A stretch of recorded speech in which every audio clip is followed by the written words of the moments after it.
This episode of Cape Ann Today is brought to you by The Building Center, setting the standard for quality and service since 1903.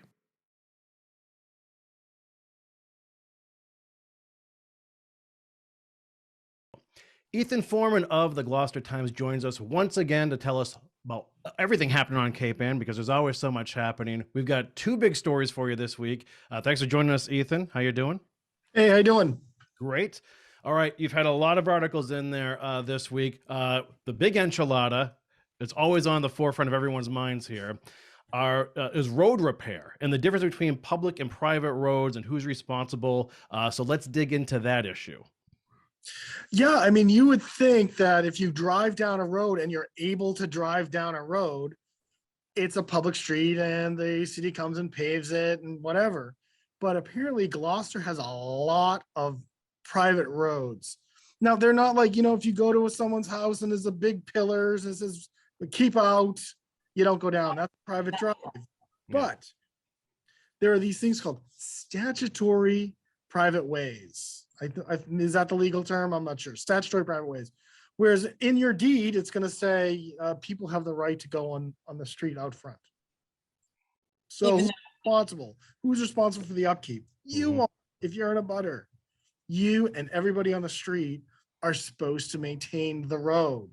But if you're in a butter and everyone's driving, Brightside Avenue as an example, you want to cut between Bass Ave and the golf club there. Everyone's driving up and down that, right? Instead of going all the way around, it's a nice little cut through. Right. And that's a private way. So what do they do? What do they do about fixing this? Well, what happens is there's a state law that says cities and towns can adopt an ordinance, which will then lay out what repairs can be made to the private ways. And what's Gloucester statute is saying is that the are only a couple of instances in which the city can come in and do work.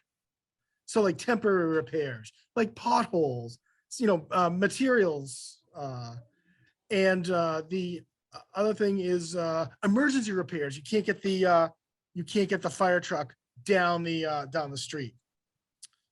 So that's it. So these ordinances exist already, Ethan? The ordinance exists already. You can look it up. I don't have the reference. It's in the ordinance. Yeah. In other words, the state says, okay, cities and towns, you can adopt an ordinance that governs how you look at private ways. Now, plowing, the city plows. I think this goes back to 1949. The city plows the private way. So let's not talk about plow. This is maintenance. And it's not just potholes, because you see what happens when a road crumbles. It needs more work. You have to dig it up, take off the top. I mean, it can be very complicated and costly. But under the Gloucester statute, temporary repairs like materials on the top, and we have to make a repair because we got to get the fire trucks and the police down it. Other than that, nothing. Yeah, and I think especially in wards 1, 4, and 5, nearly half the roads are technically private roads. Ward 5 Councilor Sean Nolan explained this to me last fall, because I think he works on those ordinances as well. He knows them like the back of his hand. And what happened back in the day, way back in the day, was you'd have a homeowner off the street somewhere who would then leave land to family, and they would build behind them, and they would be there for generations, and they'd have their little road and pathway. And now in modern times, that's a street. Right. That's been other people are living there now. They've built, they've developed, and that needs to be maintained. And technically, the city doesn't have to do that. They don't even have to plow, but they do. Right. Yeah, well, it's interesting because Mike Hale, the DPW director, was talking about the fact that the city has about 90 miles of public road it's responsible to maintain. And then there's another 50 miles in Gloucester that are private ways. Now, some of those are paper streets. They don't really exist, or they go off into the woods. Some of them are true private drives, no trespassing, keep out. Might be a long driveway up to a house. But I don't want to panic the residents of Brightside Avenue. I'm just using it as an example because I drove up it yesterday. Yeah. In my, let's just find out where everything in Gloucester is. Drove up and I'm like, oh, this isn't so bad. There's a guardrail going up. And then you get halfway up and then all of a sudden it's like, the car's going to pull way off the road to get around these potholes. Yeah. I'm in a Kia and I'm thinking I'm going to bottom out. So so that was my adventure yesterday, driving up Brightside Ave. And Yeah. So Ethan, what was the outcome from the city council meeting? Well, it was simple. We're going to form a committee to look at it. Okay. Because the answer in Gloucester, there's a lot of committees. I want to know how long it took photographer Paul Bilodeau to leave the Times office and find a decent pothole to photograph. Not too long. At first, it was like, well, we don't think this is so bad. I mean, I was driving up and there's a guardrail on the side, and I was like, this isn't so bad. And then it was like, whoa. And again, we're not trying to pick on the people because this is the process. So the city's going to form a working group, but there is a way for this to be repaired. The abutters have to get together. They have to meet. 75% of them have to be in this meeting.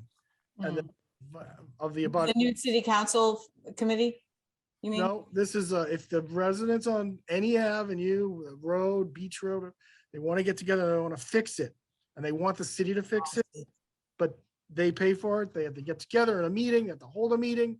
75% of the abutters have to get together. 66% of those present at the meeting have to vote for it. Then there's a process that goes before the city council. The city council has to vote to authorize this. The mayor recommends, the city council votes to appropriate the money, and then they get assessed a betterment. So like most of the time we think of betterments for the gas hookup or sewer hookup or water hookups. This would be a betterment and you would pay it over a number of years. So there is actually a mechanism for these roads to be repaired. It's just on the backs of the people on the roads. Now, one councilor, Scott Memard, is saying, look, we pay taxes like everybody else and everybody else is using this street. Why do we have to pay more? Right. Say legally, the road is set up.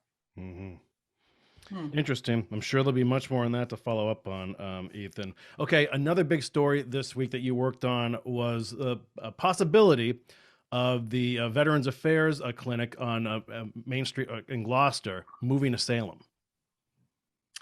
Yeah, this kind of surprised me. So we got word of this. A little background. I started digging into the story and found a story from 2016. Congressman Moulton attending the opening of this. I remember that. It's. I was shocked. I was like, this was not opened not that long ago. No. And government, like sometimes I scratch my head. I don't want to criticize government, but if you just invested in a property that, I mean, it'll keep it open 10 years, I mean, I don't know, at least they have in that space, but the government is proposing to move the clinic to Salem. There's no VA clinic in Salem. So what's the purpose of that? They want to consolidate Lynn and Gloucester. And I think maybe, I don't know if where Haverhill's going to go, but it's a consolidation. They figure there's so many veterans that live within this location in Salem, within 30 minutes of Salem, within 30 minutes of, it's a central location to provide services to the veteran population. And I think in the report, the VA's report, it's called the AIR report, Asset and Infrastructure Report. They are saying there's about 1,300 approximately core users of this. They use some jargon for that, but in Gloucester, not the Cape Ann, probably. Yeah. Okay. The people who use the pharmacy or the telemedicine, 1,500 people veterans who use this, which I think is a lot. Yeah. Well, and Ethan, there's always been an issue with transportation just to get Cape Ann veterans to a central location on Cape Ann to get help. So now they will have to get to Salem, which is really an issue. Yeah. And I think it is. Gloucester's both easy place to get to and a hard place to get to. It's just bomb right down 128. But for many older veterans, mobility is a problem. You have to arrange a ride. They were telling me, the officials were telling me, like Senator Tarr and the mayor and others were telling me they used to have to arrange rides for the veterans to go to Bedford or wherever they were going to get services. I mean, this report also calls for the Bedford VA to be modernized, an entirely new facility in Bedford. See, it's not like they don't want to invest, but they figure that their investments will save money over time by having fewer, just operating that one center. Yeah, by centralizing and not satelliting, that's difficult. That's problematic. And I've been told that, look, this is about, a government official was telling me it's about demographics, right? Make the case. So I'll just make this illustration for you. A woman came in here yesterday looking for a paper. I said, "Are you a veteran?" She looked at the paper. She saw the veteran clinic's closing. That's terrible. So you a veteran? She goes 26 years in the Army. So old lady. It's like it's going to hit these veterans very hard in trying to get services, especially on Cape Ann, which is isolated. It's isolated. Well, it's not a done deal yet. And No. Apparently Senator Tarr and Representative Ferrante are promising to push back, right? Yeah, not just, Representative Ferrante, Bruce Tarr, because I think they were very, there was a push to get it to move it to a location outside of Addison Gilbert. And it started in Addison Gilbert. So this is their thing, and they want to ensure that the veterans get their services. So it's Mayor Verga as well. Verga's father is a veteran and was instrumental in the clinic at Addison Gilbert, staying around as a former state rep. It's a big deal for Cape Ann, not just Gloucester, but for Cape Ann. Right. Well, we're thankful that this is not a decision; it's an ongoing story, right? Yeah. What happens is now they are saying we want people to be heard. So this is always a government. We're gonna have to hear from you. So they want to make sure that the veterans' voices are heard. And it's wild to do some sort of story is how your voice can be heard. The comment period, then eventually it goes across for another year, about another year. It eventually has to go to the president. The president makes a recommendation. Then Congress has to decide whether they follow through with these recommendations. So it's a long process. The clinic is not closing. So anyone watch, it's not closing tomorrow, but it could be closed. They're proposing to close it. Interesting. Okay, great stuff as always, Ethan. We appreciate your time. Get back out there with your pad and pen. Get us some stories for next week. Yeah, I'm doing a story about a local dog groomer who's shot. A bunch of people got together. Robin's dog grooming. Yep. Everyone knows where it is. It's like they're rallying. Yeah. Yeah, and it's bright and purple because a bunch of people got together and helped her out. So that's what's coming. Very cool story. Awesome. Daily Times. Okay, have a great weekend, Ethan. We'll see you soon. Right. Bye. Take care. All right.